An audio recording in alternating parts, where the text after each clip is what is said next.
RCP e as manobras que a gente vai comentar aqui, elas são basicamente parte do suporte básico de vida. E é muito importante que a gente tenha noção desse suporte básico de vida, não só porque nós somos estudantes de medicina, porque nós vamos ser médicos ou enfim, mas por uma questão de cidadania, né? Era essencial que todo mundo tivesse noção dessas manobras, porque elas são manobras simples e elas são efetivas. Elas salvam vidas, elas têm resultados. E é muito triste quando a gente vê as estatísticas. Nos Estados Unidos, se eu não me engano, no último levantamento que eles fizeram, 30% da população sabia fazer uma reanimação, sabia fazer compressões torácicas. No Brasil, com certeza, esse número ele é muito menor. A gente não tem estudos que falem quantas pessoas no Brasil têm essa noção, mas com certeza é muito menor. E é muito triste, porque, como eu já falei, é uma coisa fácil e é uma coisa que tem resultado, é uma coisa efetiva e é uma coisa que salva vidas. Pode passar, Victor. Então, antes da gente falar de uma ressuscitação cardiopulmonar, a gente precisa saber o que é uma parada, a gente precisa saber quando que a gente vai precisar fazer essas manobras e por que que a gente vai precisar fazer elas. Então, uma parada cardiorrespiratória, ela vai ser, por definição, a cessação súbita da circulação sistêmica em uma pessoa onde eu tenho a expectativa da restauração da função cardiopulmonar e cerebral. Então, geralmente é uma pessoa, né, que não tá numa fase final, não é uma pessoa que tu não tenha mais aquela expectativa de que ela volte à vida. A gente vai reconhecer uma parada pela ausência de atividade mecânica cardíaca e a gente vai confirmar isso clinicamente pela perda súbita de consciência e também pela ausência dos movimentos respiratórios, ou é um paciente que ele vai ter uma respiração anormal, que é o gasping, que a gente fala, que é aquele paciente que fica, sabe? Ele não ventila, ele não tem uma ventilação efetiva, apesar de ter algum tipo de movimento ventilatório. E também a gente vai ter uma ausência de um pulso detectável. Pode passar, Victor. Tá? Então, quando que a gente suspeita, né? Porque às vezes a gente lê na teoria uma coisa, mas quando que eu vou olhar para uma pessoa e eu vou suspeitar que ela tem uma parada? Pode passar. Então, é aquele paciente que ele vai estar inconsciente. Tu vai conversar com a pessoa, e acho que melhor do que falar paciente, a gente fala pessoa, porque muitas vezes a gente vai lidar com isso também num ambiente extra-hospitalar, uma pessoa que tu pode ver na rua caída, ou é até um familiar, uma situação triste de pensar, mas pode acontecer também. Então, é uma pessoa que tu vai conversar e tu vai encostar na pessoa, tu vai tentar falar e ela é irresponsiva, é uma pessoa que ela tá inconsciente, ela não vai estar respirando, ou ela vai ter o gasping, como eu já falei, e tu vai tentar palpar o pulso central, geralmente o pulso carotídeo, e ela não vai ter esse pulso. Pode passar, Victor. É importante a gente também saber diferenciar uma parada cardiorrespiratória de uma parada respiratória, porque na parada respiratória, essa pessoa ela vai ter o pulso central palpável, tá? E o que muda a reanimação, né? Porque na parada respiratória a gente vai ter que fornecer, vai ter que dar o suporte ventilatório, principalmente, e também a própria etiologia vai mudar um pouco de uma situação para outra. Pode passar. Então, falando da RCP. A RCP, na verdade, vai ser um conjunto de várias manobras que são simples, tá? E são efetivas. A principal são as compressões torácicas. Eu acho que se vocês saírem daqui hoje com uma noção de como que faz uma compressão torácica efetiva, eu acho que o nosso papel aqui tá cumprido.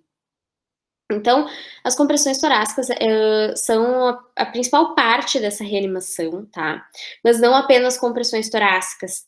Precisa ser uma compressão torácica efetiva. E uma compressão torácica efetiva é uma compressão torácica onde eu tenho fração das compressões torácicas de pelo menos 60% e idealmente maior que 80%.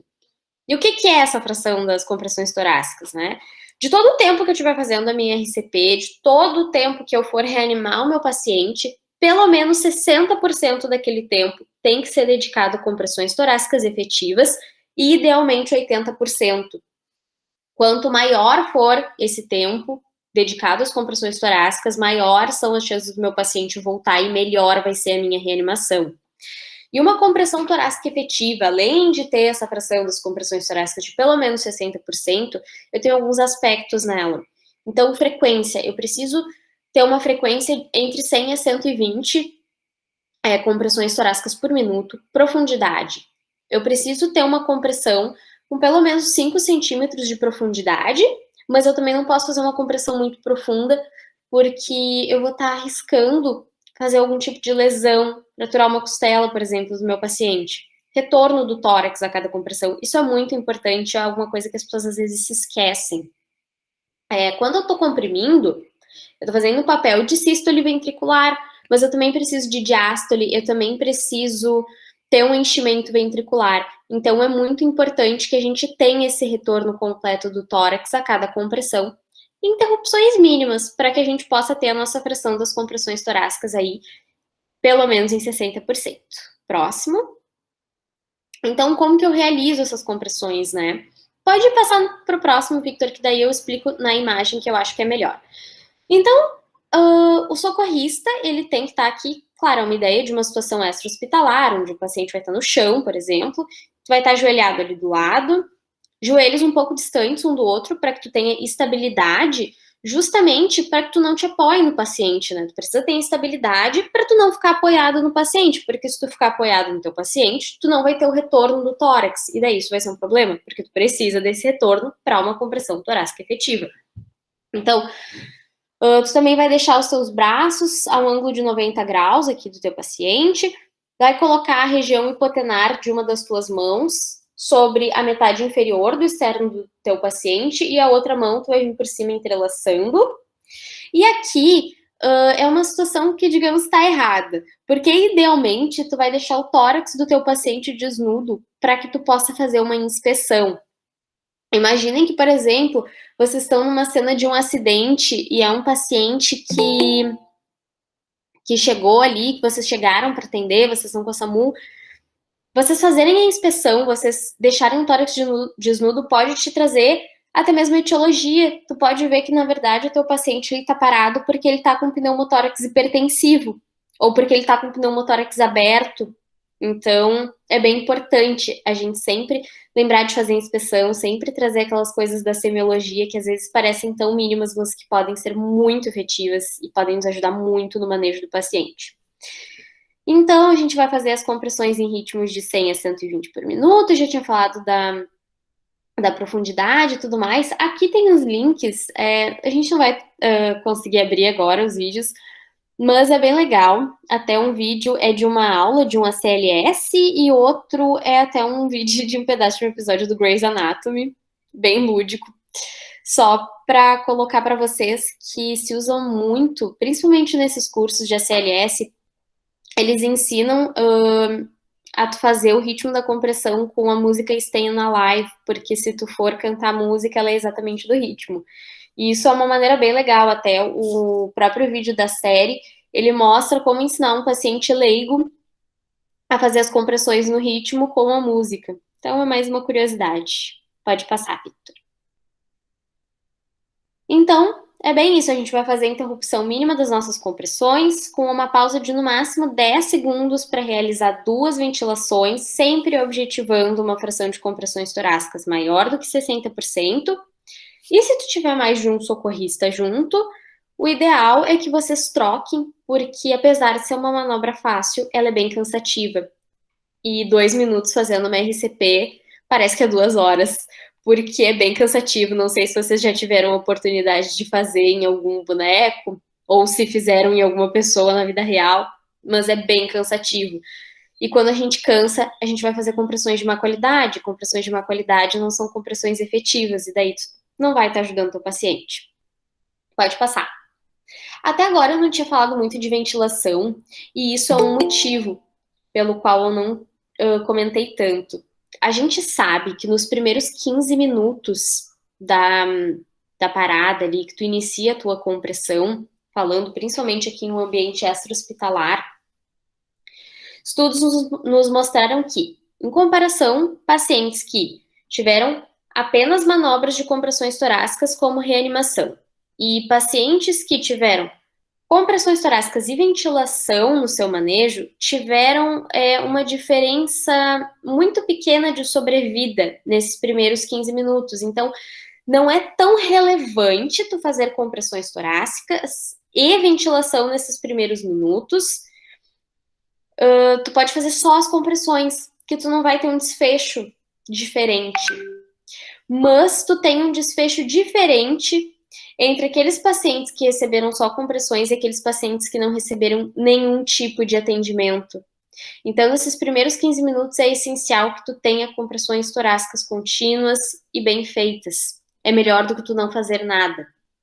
É claro, tu pensando num paciente leigo, imagina, tu tá ensinando a pessoa a fazer compressão torácica por um telefone, se tu é um atendente da SAMU. Tu vai estar falando com uma pessoa que vai estar em estado de choque, porque ela nunca fez isso antes, ou porque talvez ela tá atendendo um parente, alguma coisa assim. Imagina vocês terem que ensinar ela a fazer compressões torácicas e a fazer ventilação. Ela vai perder tempo. Então, nesses primeiros 15 minutos, até é recomendado que o serviço de emergência oriente um leigo a fazer só compressões torácicas, porque ele não vai ter um desfecho de mortalidade diferente, se ele fizer ou não a ventilação, mas se ele não fizer nada, a gente vai ter um desfecho bem diferente. Pode passar, Victor. Então, vamos um pouco sobre as ventilações. Quando for possível fazer, a gente vai fazer 2 ventilações a cada 30 compressões, sempre lembrando da sequência CAB, compressões, via aérea e ventilação, sempre lembrando que as nossas compressões elas são a prioridade, por isso que elas vêm primeiro. Próximo. Então, a gente precisa fazer a abertura das vias aéreas em primeiro lugar. A gente pode fazer com a elevação do mento, ou aqui também, né, o chin lift e o jaw thrust. Assim, quando a gente faz a elevação da mandíbula, aqui do ângulo da mandíbula, o bom é que tu vai ter uma hiperextensão, aliás, tu não vai ter uma hiperextensão do teu pescoço, tu consegue manter uma estabilidade cervical. Isso é principalmente naqueles pacientes que tu não vê o paciente parar, tu não vê ele caindo, então tu não sabe cinemática de trauma, tu não sabe se ele tem uma lesão cervical. Quando a gente faz um chin lift, tu tem que cuidar da hiperextensão do pescoço, porque tu pode estar tirando a estabilidade da cervical do teu paciente, tu não sabe se ele não tem uma lesão de cervical, e daí tu pode estar mais prejudicando o teu paciente do que ajudando. Pode passar, Victor. Então, a gente vai realizar ventilações com apenas 1 segundo de duração cada, tá? Por quê? O nosso objetivo aqui é fornecer quantidade de ar para promover a elevação de tórax, não hiperventilar um paciente. Inclusive, hiperventilar um paciente pode ser muito prejudicial nessa situação. Tu pode, por exemplo, fazer uma hiperinsuflação gástrica e causar o vômito do teu paciente, ele vai ter uma broncoaspiração e tu vai piorar tudo. Ou isso pode dificultar as próprias compressões. Então, é ideal que tu faça uma ventilação curta, mas que seja efetiva, tá? E existem várias formas da gente ventilar um paciente. Tu pode ventilar um paciente sozinho, por exemplo, com uma pocket mask, caso tu tenha, ou até na respiração boca a boca, como o pessoal leigo fala. Idealmente, tá, em um ambiente que tu tenha um ambu, tu vai utilizar ele com a tua mão esquerda, tu vai com o polegar e com o indicador fixar a máscara no rosto do teu paciente, e com os outros 3 dedos tu vai fazer a elevação do ângulo da mandíbula, e com a mão direita tu vai ventilar. Isso daqui tu vai fazer quando tu tiver outro socorrista junto, porque tu precisa de mais de uma pessoa, né? Se estiverem, por exemplo, em 2 socorristas, vocês vão alternando entre compressões e ventilação. Pode passar. E quando a gente estiver em um ambiente intra-hospitalar, que a gente tiver uma via aérea avançada, a gente não vai fazer uma pausa nas compressões para aplicar as ventilações. A gente vai fazer compressões torácicas contínuas e a gente vai fazer uma ventilação a cada 6 segundos, com a ideia de que tu tenha cerca de 10 ventilações por minuto. E uma coisa que eu não tinha comentado, mas que eu acho que é muito importante, principalmente quando a gente fala de ambiente extra-hospitalar, é tu cuidar a superfície que o teu paciente tá na hora de fazer as compressões. Porque se o teu paciente não tiver em uma superfície rígida, se ele estiver em cima de um colchão, por exemplo, o colchão ele vai absorver o impacto. Então, o teu paciente ele não vai estar recebendo as compressões, tu não vai estar fazendo uma compressão efetiva. Então, é sempre aquilo, tu vai ter que observar a cena, fazer uma análise da cena e ver o que tu pode fazer aí para ajudar teu paciente. Próximo.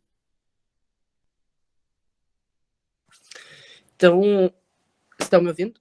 Eu vou trazer um pouquinho sobre um outro ambiente. Então, a Cassie acabou comentando geral sobre a RCP, e eu vou trazer um pouco da RCP, então, aplicada no ambiente intra-hospitalar.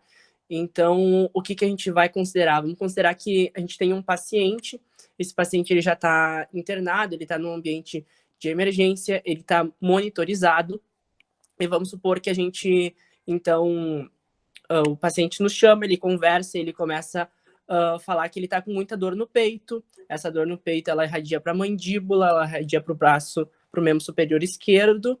E a gente está conversando com o paciente, a gente está examinando o paciente e o paciente simplesmente para de falar com nós, né? Então, essa abordagem que eu quero tentar passar para vocês, a gente num ambiente intra-hospitalar, num ambiente que a gente tem, teoricamente, todos os recursos possíveis, o que a gente vai fazer diante de um paciente que apresenta, então, com parada cardiorrespiratória na nossa frente, o paciente está inconsciente, o paciente ele não respira, e a gente vai, então, palpar o pulso carotídeo dele, a gente não encontra pulso, né? Então, acho que aproveitando esse gatilho que a Cassie comentou com nós, a primeira coisa, o paciente está numa cama, né, está num leito hospitalar, primeira coisa que quando o paciente estiver em parada, a gente vai ter que certificar que ele está em cima de uma extremidade rígida.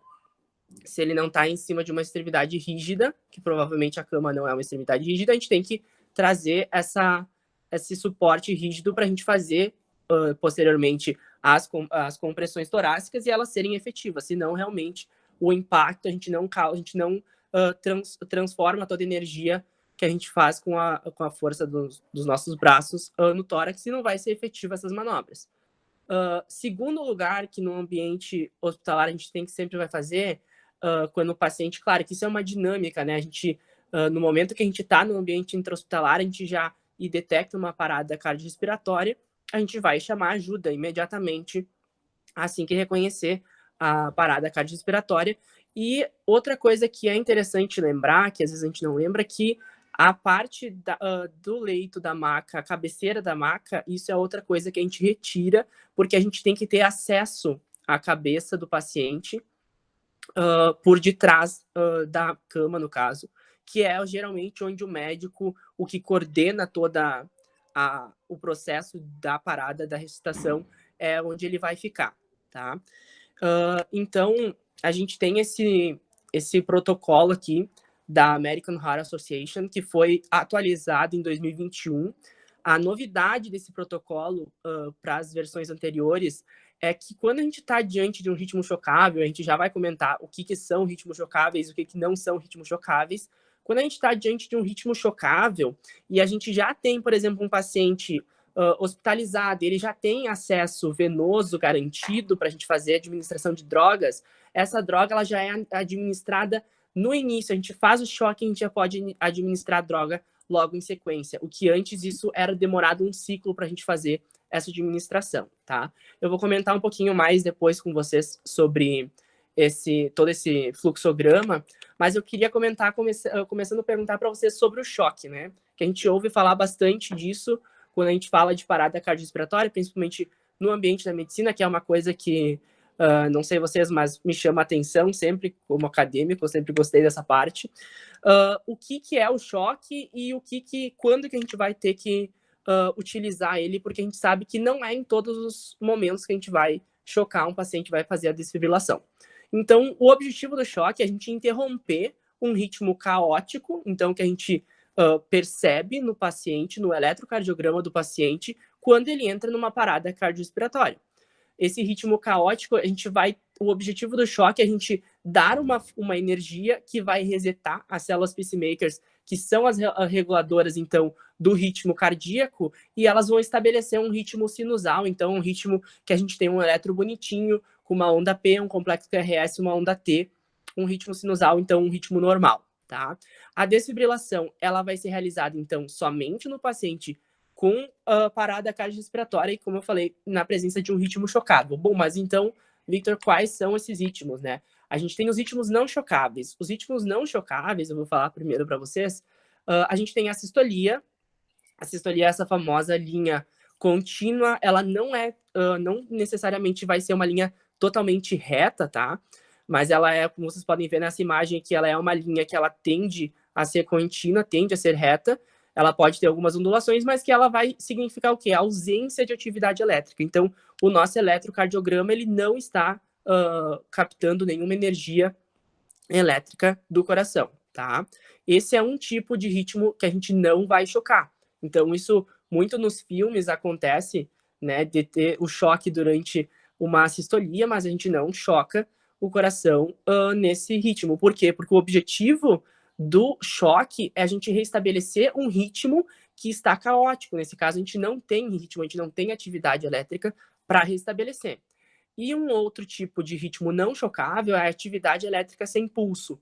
Então, nesse caso, na verdade, a gente pode ter muitos tipos de atividades elétricas, tá? Que não vai ser, a gente tem dois tipos de ritmos chocáveis e vão ser, na verdade, esses dois ritmos não chocáveis que entram nesse grupo, que não entram nesse grupo, e a sistolia que não entra nesse grupo.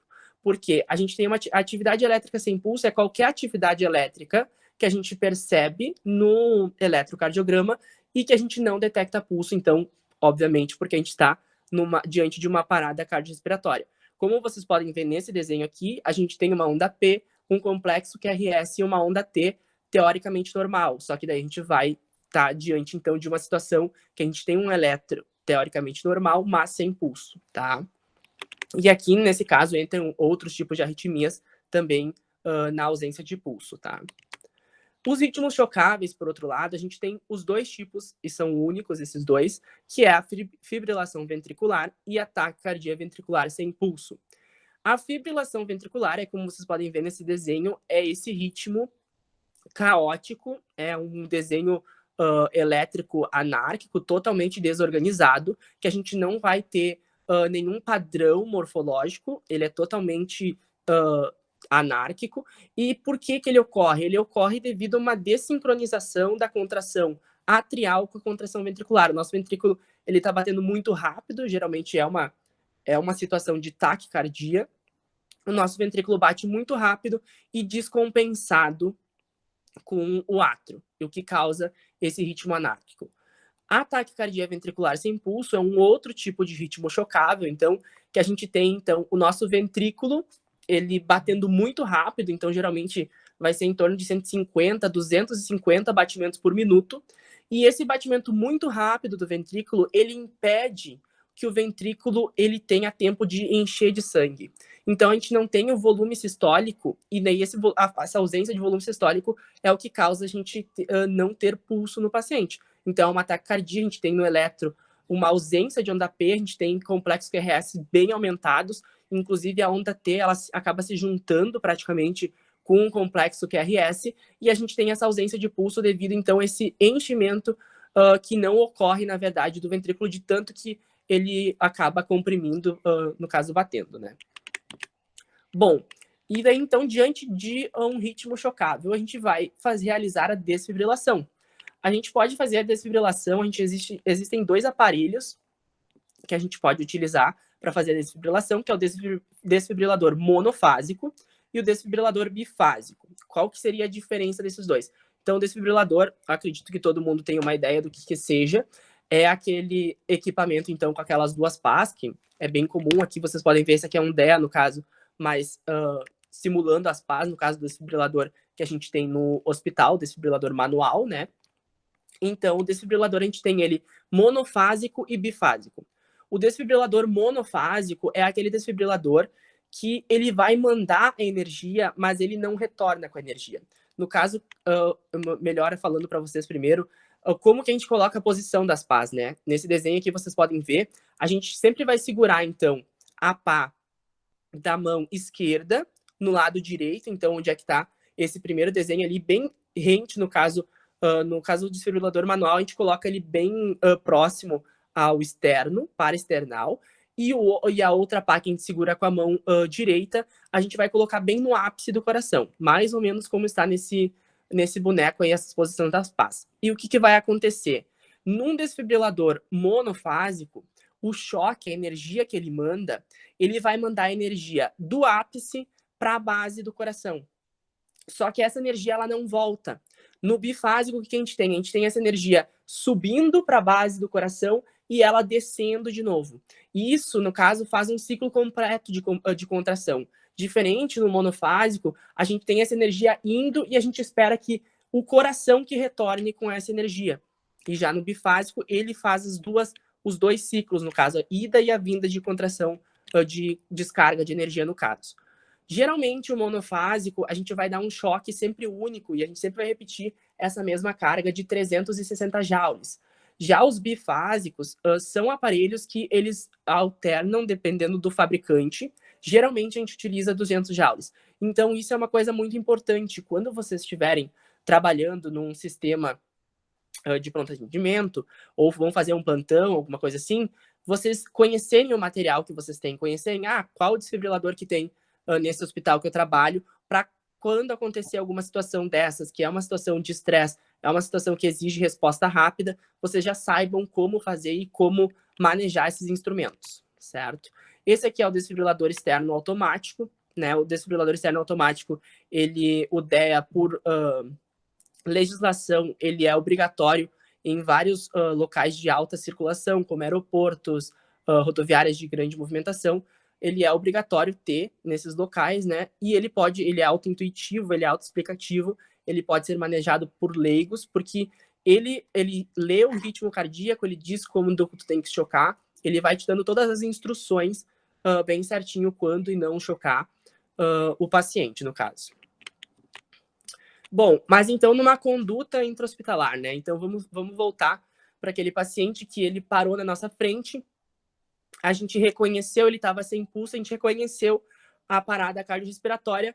A primeira coisa que a gente vai fazer, a gente vai solicitar ajuda, né? E a gente já vai direto em cima do paciente e iniciar, nós como médicos, a gente vai iniciar as compressões torácicas, né? Iniciando as compressões torácicas, a gente já vai ter, então, toda uma equipe, a gente já vai ter enfermeira providenciando acesso venoso, se não tem, a gente já tem uma outra auxiliar trazendo o carrinho de desfibrilação, tudo nesse sistema. E o que acontece? A gente vai fazer as paradas até que o carrinho esteja pronto. Bom, o carrinho está pronto, foi ligado, está ali perto de vocês, a gente vai pegar as pás do desfibrilador, mesmo com o paciente monitorizado, o ritmo cardíaco, a gente se baseia pelo ritmo que a gente traz do desfibrilador. Então, a gente pega o ritmo do desfibrilador e a gente, com o desfibrilador, a gente lê o ritmo cardíaco. E daí a gente vai definir se é um ritmo chocável ou não, se é uma fibrilação ventricular ou uma taquicardia ventricular sem pulso, a gente vai aplicar o choque. E isso é uma coisa importante. Quem que pode aplicar o choque? O médico de toda a equipe. A gente vai ter uma equipe de enfermeiro, uma equipe de técnicos de enfermagem. A gente vai ter, né, por exemplo, em hospitais e escolas, a gente tem os doutorandos junto. Vai ter uma grande equipe assistindo essa parada. O único que pode dar o choque é o médico. E é esse também que vai coordenar, por exemplo, se a gente estiver numa situação de um único médico, é esse que vai coordenar todo o processo de ressuscitação. Certo? Então, a gente identificou o ritmo, a gente identificou um ritmo chocável, a gente deu o choque. Quem vai iniciar as compressões e vai começar o primeiro ciclo de compressões torácicas, geralmente, se esse médico só ele como médico, geralmente não é ele, porque o médico é o responsável que vai ir para a cabeça e vai ficar cuidando das ventilações do paciente, enquanto um doutorando ou um técnico de enfermagem vai assumir as compressões. Porque como a Cássia comentou com a gente, as compressões, elas para serem efetivas, elas cansam, e elas cansam muito. Então, esse médico, ele tem que estar controlando o tempo, porque de 2 em 2 minutos a gente tem que verificar ritmo, é ele que verifica sempre o ritmo, não pode ser outra pessoa. Então, o médico, ele tem que estar coordenando o movimento, e daí fazendo essa troca com o pessoal. Então, a gente iniciou as compressões torácicas, né? Nesse meio tempo, a gente deu o choque, iniciou as compressões torácicas, começou o primeiro ciclo de 2 minutos que a gente tem. Se o paciente não tinha, né, o paciente estava hospitalizado, mas ele não tinha um acesso venoso, a gente já vai pedir para a enfermeira colocar, porque a gente possivelmente vai ter que administrar drogas neles. Diante da gente, então, já pediu, a gente está fazendo as compressões, a gente vai fazer sempre, como a Cassi falou, 30 compressões, 2 ventilações com ambu. 30 compressões, 2 ventilações com ambu. E a gente vai sempre trocar de 2 em 2 minutos quem está fazendo as compressões torácicas, para que elas sejam efetivas, né?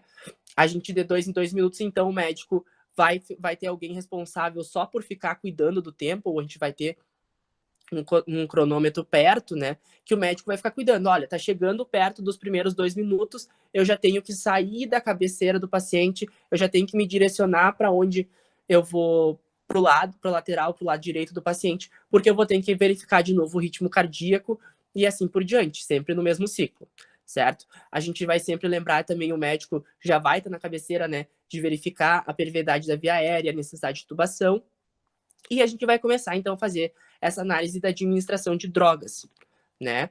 E daí, quando a gente vai falar em drogas, a gente vai começar as compressões e a gente deu o choque. Bom, o ritmo era chocável.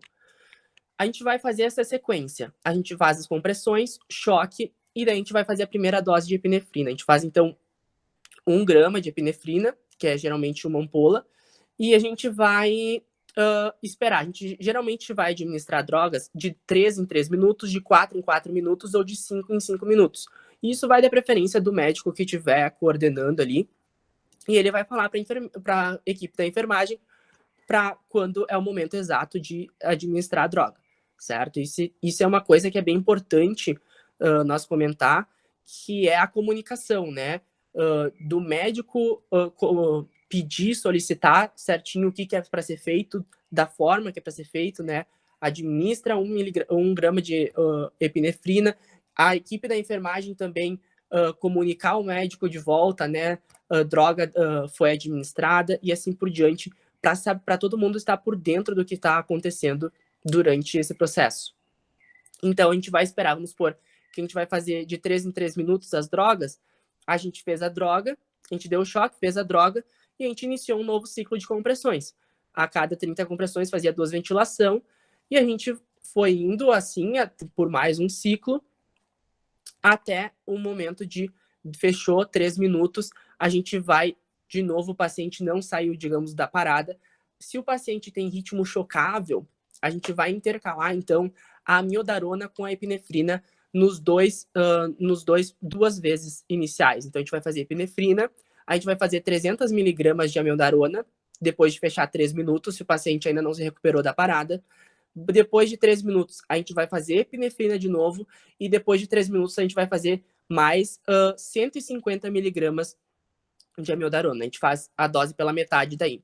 Depois, se tiver mais ciclos, vamos supor, mais 3 minutos passou depois da última amiodarona, a gente vai sempre repetir de 3 em 3 minutos a epinefrina. Mas no segundo e na quarta administração de drogas, a gente vai sempre fazer a amiodarona, que é um antiarrítmico e que já foi comprovado que ela tem uma capacidade de tentar reverter, ela é mais eficaz em reverter esse ritmo, porque a gente está diante de um ritmo caótico, né, diante de uma fibrilação ou de uma taquicardia, e esse antiarrítmico ele tem uma chance maior de reverter a parada, tá? No caso da gente estiver diante de uma parada cardiorrespiratória com ritmo não chocável, a gente vai sempre fazer, então, desde o início, a gente inicia as compressões, a gente identificou que o ritmo é não chocável, a gente já faz a administração de epinefrina, e a cada 3 minutos a gente vai fazer uma dose de epinefrina, ou a cada 4 a 4, ou a cada 5 a 5 minutos, de acordo com o que vocês preferirem. Esse aqui, então, é, de novo, mais ou menos, é o fluxograma que eu trouxe no início para vocês, e foi mais ou menos isso que eu tentei explicar para vocês. Então, a gente, por exemplo, está diante de uma RCP com ritmo chocável, né? Então, uma fibrilação ventricular ou uma taquicardia ventricular sem pulso, a gente dá o choque. No caso, esse caso aqui, o paciente não tinha acesso intravenoso ainda, a gente inicia o ciclo de RCP de 2 minutos, já garante o acesso intravenoso para ele, a gente verifica o ritmo. O ritmo continua chocável, a gente aplica o choque, já inicia com epinefrina, e a gente vai fazer a cada 3 a 5 minutos a droga, e a gente vai considerar a via aérea avançada. E a gente vai ficar verificando, então, de 2 em 2 minutos, o ritmo do paciente e a necessidade de choque. Se a gente precisar de choque novamente e o paciente não voltou, a gente vai considerar o uso de amiodarona no caso de um ritmo chocável.